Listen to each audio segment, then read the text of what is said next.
different ways the chosen ones can hear God. God communicates with his chosen ones in diverse ways, each tailored to the individual's unique spiritual desire. Some people hear God more clearly through dreams, while others receive his messages through visions or even audible voices.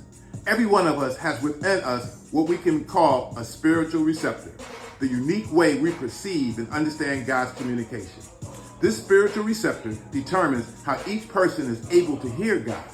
The Bible speaks of various ways people hear from God. For instance, in Deuteronomy 13:1, we read about dreamers of dreams. In 1 Chronicles 29:29, we learn about seers and prophets. Why does God communicate in different ways? Why are there dreamers, seers, and prophets instead of just one universal method? It's because some people hear God by seeing. Habakkuk illustrates this in chapter 2. I will see what the Lord will say. Notice the phrasing, see what the Lord will say. This tells us that some people perceive God's voice through visual means. Once you understand your spiritual receptor, you won't search for God's voice in ways that aren't meant for you. Some people hear God through prophetic symbols, elements, and ordinances.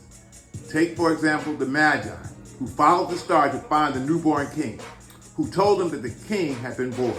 They understood the message of God, not through an audible voice, but by interpreting signs in the heavens. They saw to hear. In Job 33:16, God opens the ears of men, but this does not refer to physical ears.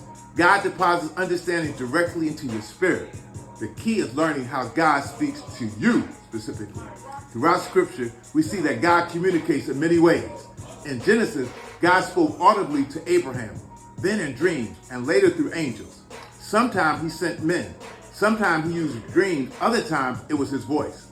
This variety shows that we should never limit God by assuming he only speaks in one way. Just because he speaks to you through the Bible doesn't mean he will speak to everyone in the same way. It is wrong for anyone to declare that God can't communicate in certain ways.